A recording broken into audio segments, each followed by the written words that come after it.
Good morning everyone, it's Jade from Boho Bookworm. This is my first Authortube video of 2021.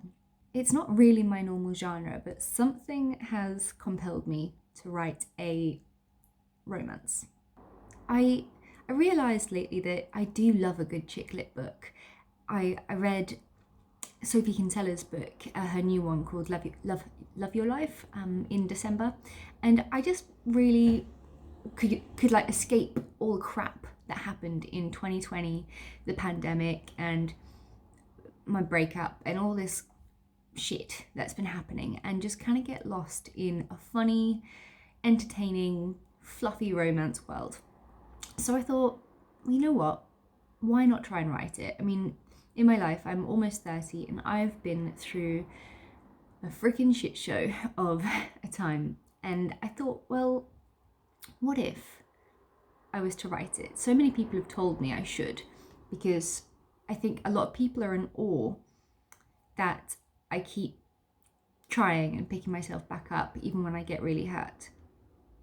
So this romance book is going to be it's more of like a contemporary women's fiction. It's going to be funny, entertaining, and it's going to just be all about a woman who is starting over again in life at almost 30, and she had all these dreams and ambitions of getting married and having children, and it just doesn't seem to be bloody happening for her. So I wrote a prologue, which I'm going to read to you today. I'd love your feedback. Obviously it is a first draft, so let me know. Right, so this is how it starts. Oh, Laurie, sweetie, grow up. Grow up? Grow up? Me? Am I the one taking out all of their frustrations on other people? Am I the miserable git who can't seem to grow a pair, man up and slap a smile on their face from time to time? We're in the middle of a world bloody pandemic, Martin. Don't tell me to grow up. At least I'm trying to fix whatever is left of our flickering, dwindling relationship, and to bring age into it when he's only a few months older than me. The nerve. Why doesn't he understand that I'm almost 30? I have a time limit, you know? I had a plan. I was going to be married and expecting my first baby by 30. I was going to have a beautiful home, a ginger cat, a gigantic fluffy golden retriever. The image in my head was so vivid, I could almost reach out and touch it. But I swear, I must have done something truly awful in my past life to deserve everything that's happened to me over the last 5 years. Relationship after relationship has failed. The heartache has been insurmountable. Dream after dream has been shattered. I have no real career, live in a freezing cold, falling down rickety flat that's not technically legal to rent, so I can't even get a piece of paper proving my address to do pretty much anything normal, like opening up a bank account. In fact, I have little to no money to my name, and I'm feeling pretty stupid right now as Christmas present after Christmas present is filtering through my front door. All of them are for Martin, and now we're lying in bed at 2 o'clock in the morning talking about if we should even be together anymore. The tears are streaming down my crusty face, still caked in last night's makeup that I just couldn't be bothered to take off. It shouldn't be this hard, Martin. We've only been together for 3 months, I sniff. I know it shouldn't, he sighs. Typical Martin response, agreeing with me but never offering any sort of help. The irritation rises inside of me. I'm going through all of the emotions tonight. Sadness, guilt, anger. To not still be in the honeymoon phase after just a few short months is horrible. I know we probably started out way too fiery in the beginning, saying that we were going to be together forever and that we're each other's person. He told me he just knew I was the girl he was going to marry. But this world pandemic has really put a spanner in the works. We are so limited with what to do. We can't do normal couple things, according to him. I don't really believe that. I think this is the time where we should be getting creative and finding fun and exciting things to do to bond and get to know each other more.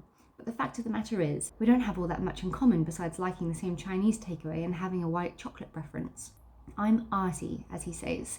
I love cooking and playing board games and planning romantic evenings together. Martin likes mountain biking, his dogs, and eats to survive.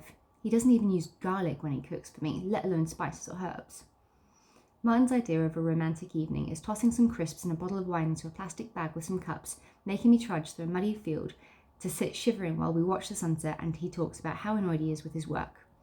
All he talks about is work or his dogs, and don't get me wrong, I love his dogs to pieces, but I wanted to go out and watch the sunset and talk about us. He used to say the loveliest things to me, and I believed him, but it feels like he's backpedaled. I promised myself this time I wouldn't jump in with both feet. I promised myself I'd be careful and make sure I wouldn't get hurt. That failed. Look at where I am right now. He's not the man I fell in love with. Far from it. With only 22 days until the new year, God knows where it's going to take me this time. This time last year, I was struggling with my ex's emotional turmoil, torn between staying in South Africa or taking a job on a private yacht in Spain and finally sorting my life out financially, independently. I was so proud of myself when I chose Spain. Then a world pandemic took over, I lost my job and almost ended up in a homeless shelter in England. Every plan I had got completely destroyed. I had to rethink everything. I wound up in this cute little English village, got a job serving pints in a local pub, and I'm now in a relationship that's falling apart with absolutely no option B to fall back on. I'm scared. I feel like I've failed, like there's something horrifically wrong with me that I just can't seem to make a relationship work. What did I do wrong? My voice cracks. Nothing. His answer makes everything worse. If I at least had a reason, something solid to grasp a hold of and understand why we are the way that we are right now, then I'd have some sort of closure. I turn around in bed and face him in the darkness. There has to be something, or we wouldn't be like this. He snaps up and rubs his temple in irritation. I told you, I'm just finding everything really hard right now. There's a quiver in his voice, and before I know it, he's crying. Actual tears. I didn't see this coming. I'm frozen in place, not sure whether I should reach out a hand and comfort him or not. I told you I'm not happy with work. I'm not getting challenged enough. I'm stuck behind a desk all day when all I want to do is be outside and working with my hands. It's dark 18 hours a day and miserable outside. There isn't much we can do right now, Laurie, and it just feels like you're pinning this all on me, like it's all my fault and I have to fix it, and I don't know how. But there is so much we could be doing right now, I want to tell him, but I stop myself. We just don't like the same things. We're so different. I'm starting to realise that we really might not be that compatible at all. When I reached out to my friends for advice, they all suggested that we do something like cook a meal together or play a board game like Phase 10 or Monopoly Deal, whatever they are. I know Martin wouldn't be interested in cooking something together, and I've suggested that we play games together so often, but all he ever wants to do is sit and veg in front of the television after work watching old episodes of The Simpsons or Family Guy. I've never even owned a television. You see, we are so different, but in the beginning, that was so easy to overlook. Yeah, I had my concerns.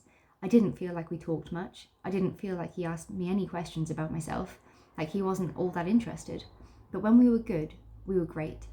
I'm clinging onto the memories of us road tripping to Cornwall, renting surfboards and wetsuits, falling into the waves and laughing together. I'm clinging onto the memories of the nights he'd pull me in close to him, hold me close and whisper how much he loves me into my ear. I miss falling asleep with a smile on my face, 100% certain that I was exactly where I was meant to finally end up. It all changed during lockdown 2.0 in England, when winter hit. You should be able to talk to me about this stuff when you're struggling, I whispered to him, resting my head against his arm. I did. I can hear his temper rising, his voice going up an octave. No, but I mean in general, I flounder. The last thing I want right now is to make him angry when I feel like we're finally getting somewhere. But I told you how I felt last week. Nothing is going to change in a week, so it doesn't help when every single day you keep asking me what's wrong and reminding me that we've changed. I know we have. Everything is just a little bit shit right now, okay? It's something we just need to wait out and get through. I wrap my arms around him then, though inwardly I sigh. I don't feel like this conversation has helped anything. Waiting out this grouchiness sounds so tiring. I'm tired. All I want is for us to smile and laugh again, and I truly don't know how to get back to that, to fix this. I feel like I'm just annoying him. We're on different pages, different books. He falls back down onto the mattress, and I stay sitting up in the darkness, cuddling onto my knees. Can we please try and get some sleep now? He whispers to me. I roll my eyes, feeling completely deflated, and slide back down under the covers. We toss and turn for a while, and eventually he gets up and pads into the bathroom. I try not to cry at how utterly awkward this is. I'd give anything to just be alone in my little flat right now, because clearly we need some space from each other. When he comes back in, he scoops me up into his arms, which surprises me. He's so warm and strong. I melt into him. I let him hold me. His thumb strokes my bare stomach. His other hand strokes my hair.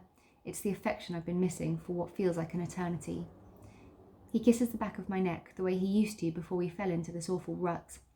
I close my eyes in relief and nuzzle into him. His fingers glide up to my breasts and skim over my hardening nipples. I breathe heavily, twisting around. Our lips meet. He has the softest, thickest lips I've ever come across. Our kisses are tender, sweet, but what he does next isn't. He hooks his finger under my knickers and pulls them down my thighs. As his fingers slip inside of me, my hands find him, hard and throbbing. We touch each other for the first time in 2 weeks, despite having shared a bed almost every night. My stomach flips when I hear him moaning into my ear. Then he's inside of me. It's quick, fast, almost angry. Is this makeup sex? We were literally talking about breaking up a few minutes ago. Afterwards, we're cuddled up again, catching our breaths. Are you okay? I whisper to him. Yeah. Are you? He whispers back. Yeah, I say. But am I? Are we? I really don't know anymore.